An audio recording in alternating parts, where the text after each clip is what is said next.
A pounding at her door in the dead of a blizzard. It wasn't just a knock, it was a desperate plea that would shatter her quiet world and reveal a secret she could never have imagined. Leia shouted, her voice tight with fear, gripping the fire poker with both hands. Back away from the door. Outside, muffled by wind and snow, a man's voice pleaded, "Please, I'm not here to hurt anyone, I just need shelter for my son." Leia's heart hammered. Through the frosted glass, she could see a broad-shouldered silhouette hunched over something smaller, a child. Snow whipped around them in thick sheets. Her fingers tightened on the doorknob. "I don't let strangers into my home," she snapped, "especially not men." There was a pause, then the voice came again, lower, more desperate. "I understand. I wouldn't ask if I had a choice. He is sick. He is freezing. We just need one night out of the storm." Leia hesitated. The cold had already crept through the old wooden panels of the cabin. The electricity had gone out an hour ago. The fireplace was the only thing keeping the living room from becoming an icebox. Her cell phone had no signal, no one to call, just her and now them. She peered through the peephole again.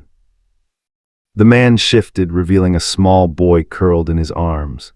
The child coughed violently, a sharp, painful sound. That did it. With a groan of protest from the old hinges, Leia opened the door. Snow blew in instantly, chilling her ankles. The man stepped forward, soaked from head to toe, hair plastered to his forehead. The boy had his face buried in the man's coat, trembling. "Get inside quickly," Leia muttered, stepping aside. "Thank you," the man said, carrying the boy inside.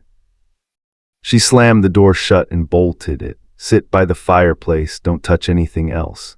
The man obeyed, gently settling the boy onto the old couch, unzipping his own jacket to wrap it around the child. Leia watched cautiously, still clutching the fire poker. "Your name?" she demanded. "David," he replied. "And this is Eli. He's 6. He has a cough, probably the flu." Leia scoffed. "You're walking a child through a blizzard. That's beyond irresponsible." David looked down. "We had nowhere else to go."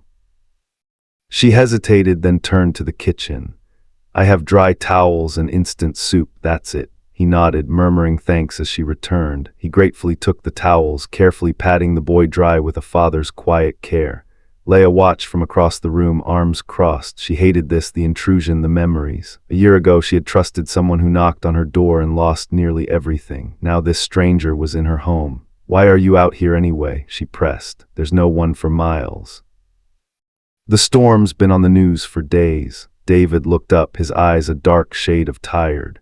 "I was trying to get Eli to his grandmother's house 2 towns over. The roads closed behind us. We got stuck. Then the car DMN near died." She studied him in the firelight. He looked ordinary, not dangerous, not entirely honest either. There was something behind his gaze, something he wasn't saying. But the boy, Eli, coughed again, weakly.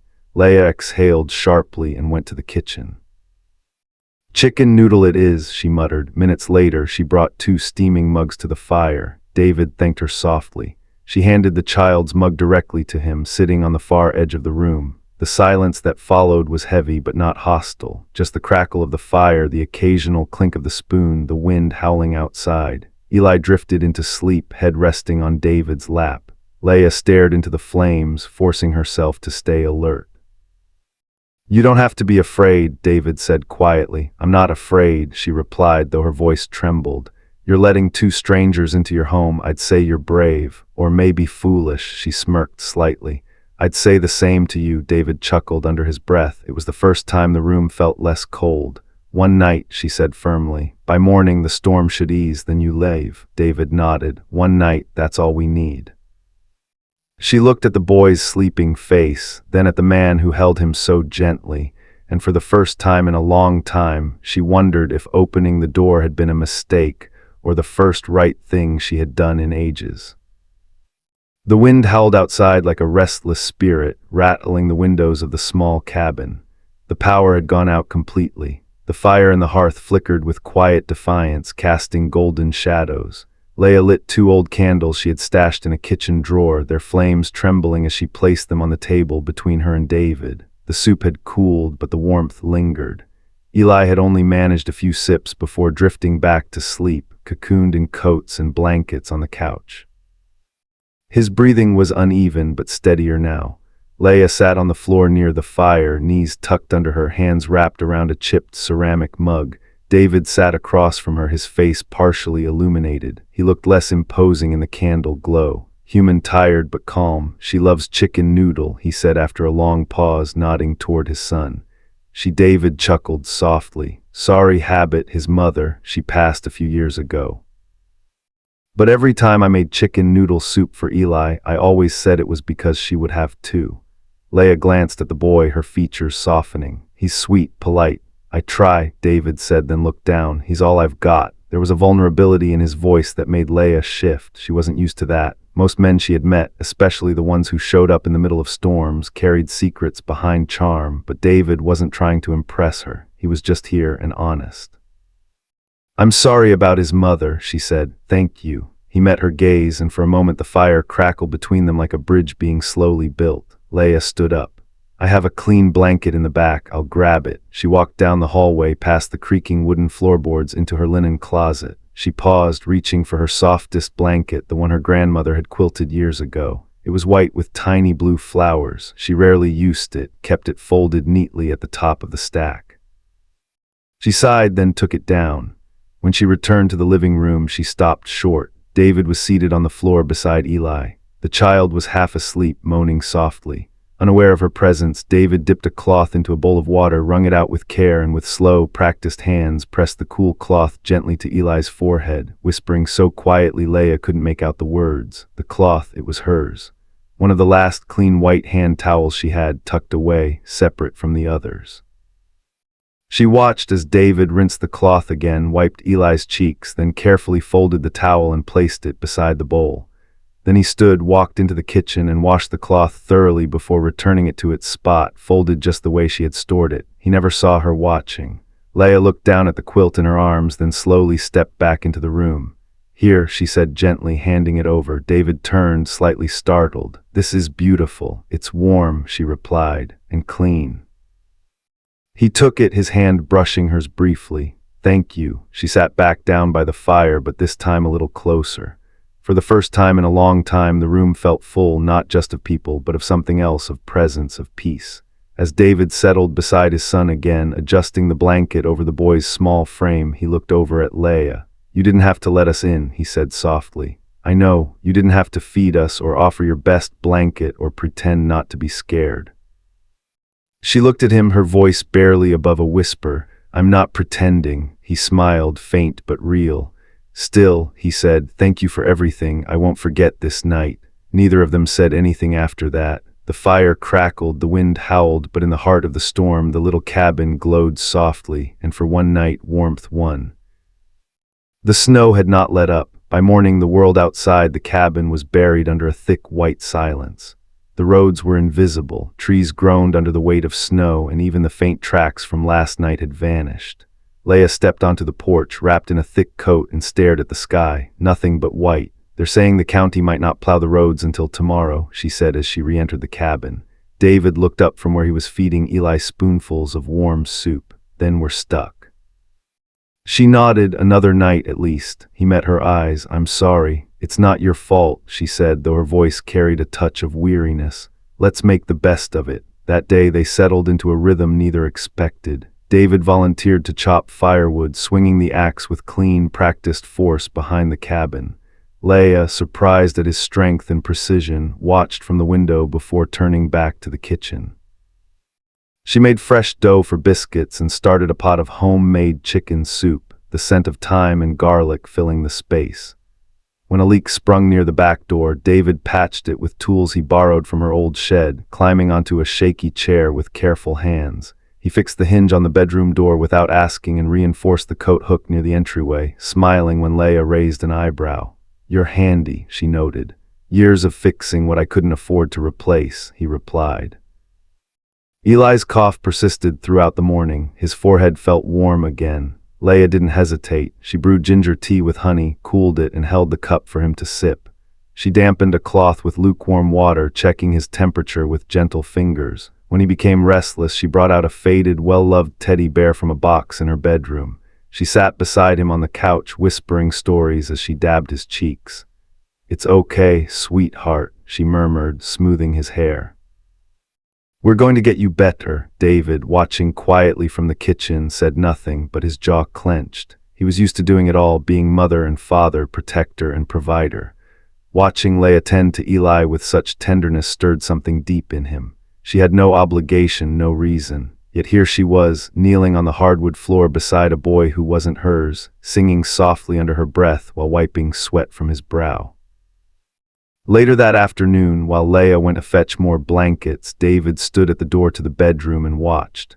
She was sitting on the floor next to Eli's bed, his small hand cradled in both of hers.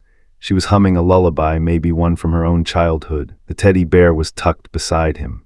Her golden hair fell forward as she leaned over to press her hand to his forehead again. Every gesture was full of care, of presence. David's throat tightened. He turned away before she could see the way his eyes stung. That evening, as the wind howled outside and the cabin glowed with firelight, the three of them gathered around the living room. Leah told a fairy tale, something about a brave girl who tamed a snowstorm with nothing but kindness. Her voice danced through the room, and Eli clapped when she finished. David made animals out of folded paper scraps, his attempts clumsy but endearing. Eli giggled as a paper moose with lopsided antlers tipped over. Then Eli pulled out a small notebook and some colored pencils Leah had given him. He drew furiously, tongue sticking out in concentration. When he was done, he tore out the page and held it up proudly. "This is you," he said, pointing to a golden-haired figure. Opening the door, the drawing was of a snow-covered cabin. A tall man and a small boy stood outside. A woman, Leah, opened the door, golden light spilling out behind her. He taped it to the wall with a strip of leftover wrapping tape. "This is my second home," he declared. Leah stared at the drawing, unable to speak. David looked at her, not with gratitude this time, but with something deeper. The way her fingers brushed Eli's hair, the warmth she poured into everything she did, her quiet strength. He smiled, and for the first time in a long, long time, he felt the fragile, frightening beginnings of something he had not let himself feel in years. Hope. Storm had passed. The sun rose weakly behind clouds, casting a silver-gray sheen over the snow-drenched trees.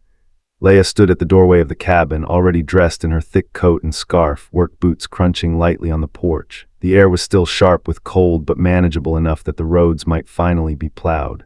Inside, David and Eli were still asleep, curled together on the couch, breathing softly in the early morning light. Leah hesitated at the door. She wanted to say something, anything. Ask if they would still be here when she got back, offer them another night, but the words felt heavy in her throat. This was her first shift in days. She could not afford to miss it. So she left the fire stoked, extra wood by the hearth, and a small note on the kitchen counter. "Back by 4, make yourselves at home." By the time she reached the town's diner where she worked part-time, her thoughts had drifted constantly to them. Every time the bell above the front door jingled, she looked up, but it was never David, never Eli. And when her shift ended, she practically ran to catch the shuttle back toward the mountain. The sky was turning orange by the time she made it to her cabin. The porch was quiet, no footprints in the fresh layer of snow, no giggles from inside. Her heart sank. She pushed the door open. The fire had burned low but was still alive. The blankets were folded neatly. The dishes in the sink were washed and drying. The room was clean, almost untouched. They were gone. A sharp ache bloomed in her chest. On the dining table lay a piece of folded paper weighed down by something small and sleek. She approached slowly. The paper was cream-colored, lined faintly. Her name wasn't on it, but she knew it was meant for her. She unfolded it. "Thank you for the warmth, for the kindness, for reminding me that people like you still exist in the world. I'll never forget it." There was no signature, just a line below, scrolled in softer, almost hesitant handwriting. "You helped more than you know." Beside the note sat a black card, no name, no bank name, just a single small chip and a strip of numbers. She picked it up, heart thudding. It was heavier than a regular credit card, sleek, mysterious. A black card, the kind only the ultra-wealthy carried. She stared at it, stunned. Confusion flooded her first, then disbelief, then something she couldn't quite name. She set it down slowly and sat on the edge of the couch where David had sat the night before, telling stories to his son. Her fingers tightened around the note. He was gone without a goodbye, without an explanation, without her getting to say what had begun to build inside her chest. She had not expected it to hurt like this. She thought she would feel relief, space to breathe. her house returned to her. But instead she felt a hollow throb, like someone had opened a door in her heart and slipped away before she knew they had entered. Her eyes burned. The cabin was quiet, and for the first time in a long time, Leia cried, not from fear, not from pain, but from the ache of missing something she had never expected to find, and not knowing if she would ever see it again. The next morning, Leia stood in line at the only bank in town, the mysterious black card clutched tightly in her coat pocket. Her breath fogged up the glass doors as she waited to be led in. The entire way there, her mind had waged war, one side screaming to use it, the other holding fast to the one thing she had always clung to, pride. When her number was called, she approached the desk with hesitant steps. "I found this," she said, placing the card gently on the counter. "I just want to know who it belongs to." The teller gave her a strange look but typed in a few digits. After a few seconds, her eyebrows lifted slightly. "This is a private account," the woman said carefully. "No name attached publicly, high-tier status. I can't disclose details, but whoever gave you this must trust you very much." "I don't want the money," Leia said quickly. "I'm not here to use it, I needed to know." The woman nodded slowly and slid the card back across the counter. Leia left with more questions than answers, and she tucked the card away in a drawer, unopened, untouched. Days turned to weeks. Snow began to melt. The wind softened and the nights grew quieter. Leia went back to her routine, patching up the cabin, working at the library 2 days a week, taking extra shifts at the diner when she could. But everything felt dimmer. The echo of laughter from that stormy night stayed with her. So did the image of a dark-haired man sitting by the fire, making paper animals for his son. She found herself waking in the middle of the night, staring at the door, half expecting to hear a knock. Then one Monday morning, everything unraveled. She arrived at the small town library only to find a sign taped to the door, "Closed indefinitely, funding eliminated." Inside, her supervisor was boxing up the last of the books. "I'm so sorry, Leia," the woman said, barely able to meet her eyes. "They pulled the plug on rural locations. There's nothing we can do." She walked home that day with numb legs. Every step felt heavier than the last. 2 jobs gone in under 3 months, no family, no backup, and the bills were already piling up.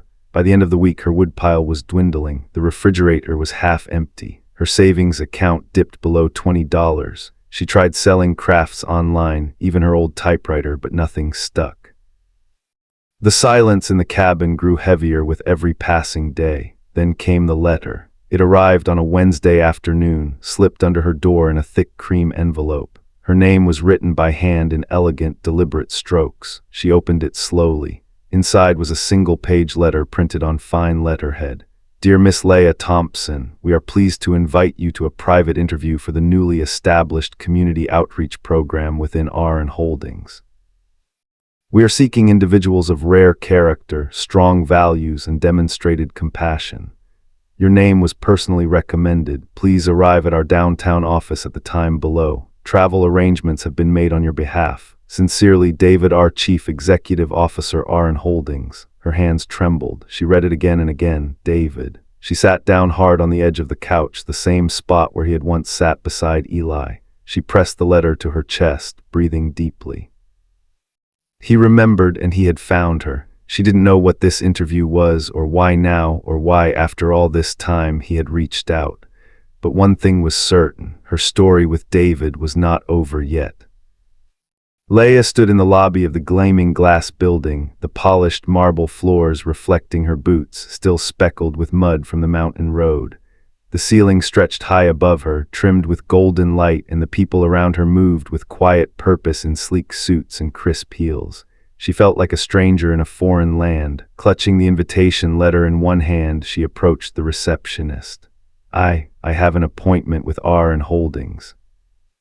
"My name is Leia Thompson," the woman finished, smiling warmly. "Yes, we've been expecting you. Please take the elevator to the 32nd floor. Mr. Rivera will meet you there personally." Leia blinked. "Mr. Rivera?" "Yes," the receptionist said, already dialing something on her headset. "He's the CEO." She stepped into the elevator, heart pounding. The number above the doors ticked upward. Each floor brought back a memory. Eli giggling beside the fire, David handing her soup, his voice thanking her in the quiet of a snow-covered night. When the doors slid open, the space before her was quiet, elegant.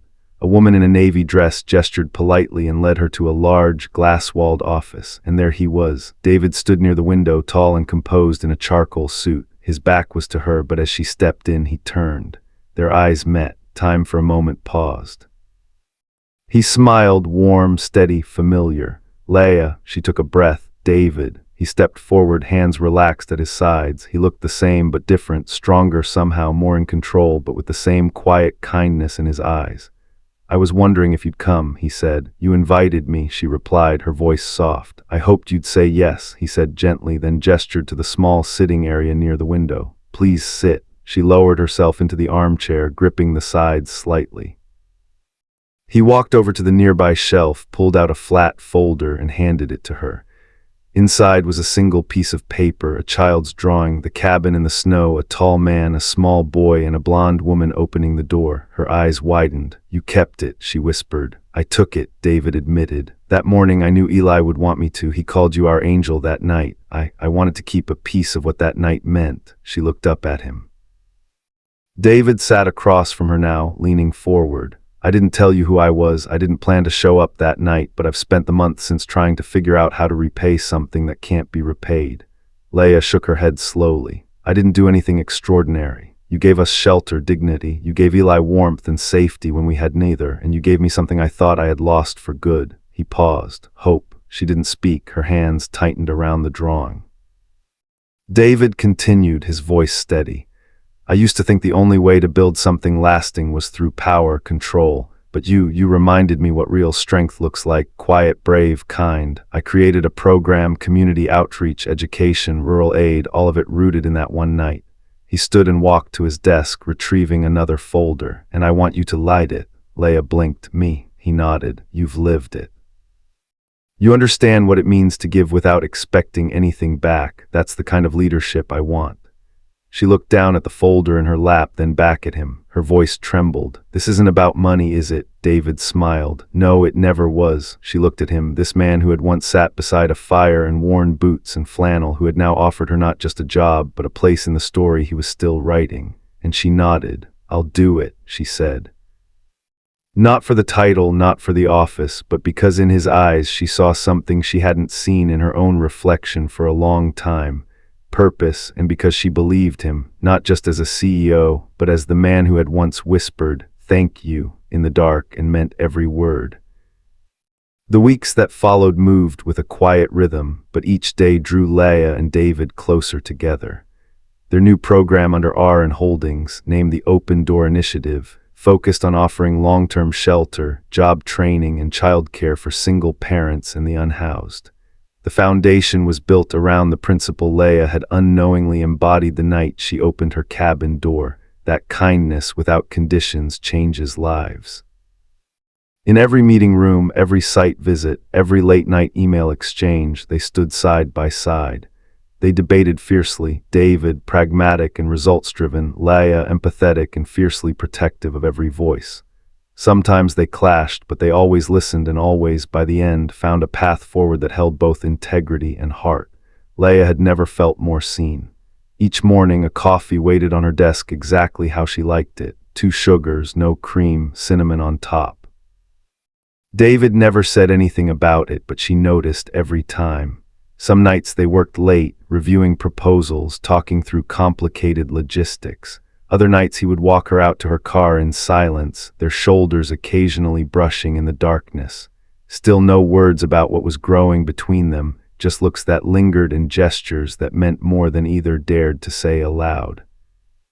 Then came the gala, a high-profile event hosted at the company's flagship site, a converted warehouse now serving as a state-of-the-art transitional living center.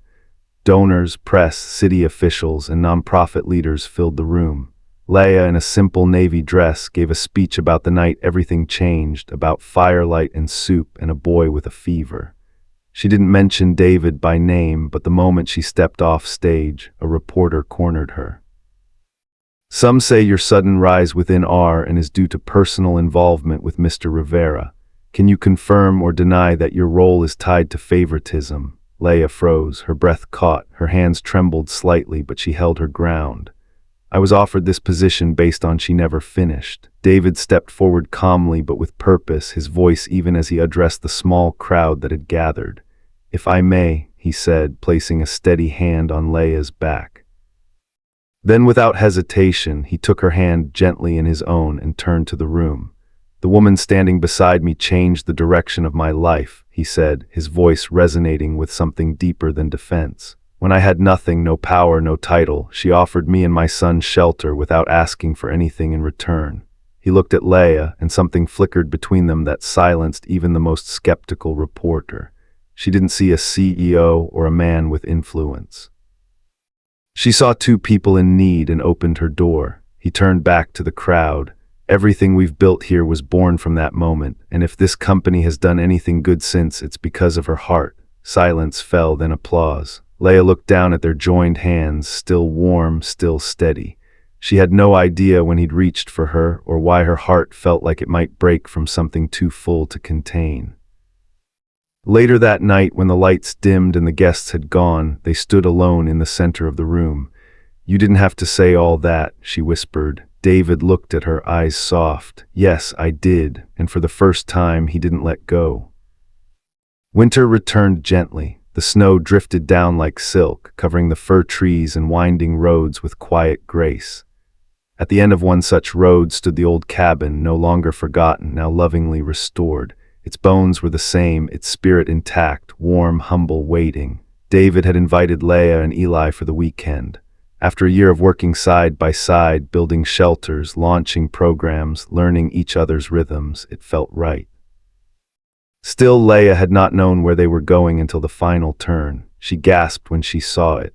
The cabin stood like a memory made real. Her boots crunched on the freshly sanded steps. The front door still creaked. Pine and cinnamon lingered in the air just as she remembered. And above the mantel, carefully framed in glass, hung Eli's drawing of a golden-haired woman opening her door to a man and his son in the snow. "You kept it," she whispered. David smiled softly.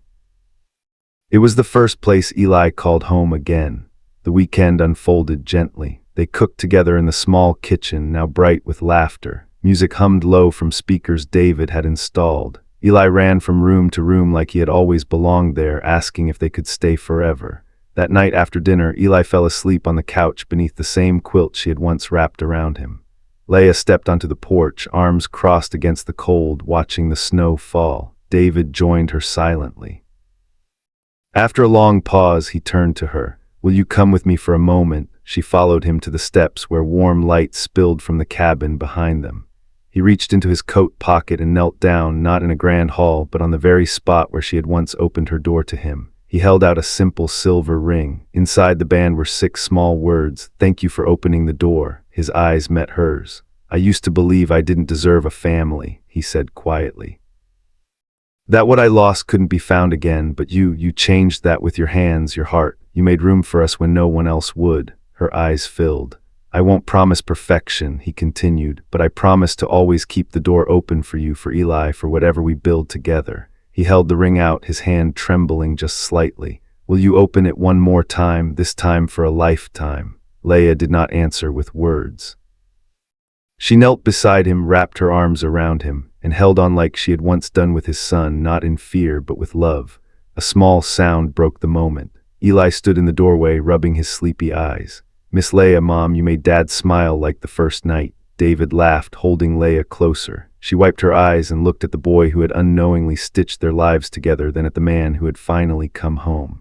The snow continued to fall around them, soft and silent. No grand crowd, no diamond flash, just one door once opened in a storm and never closed again.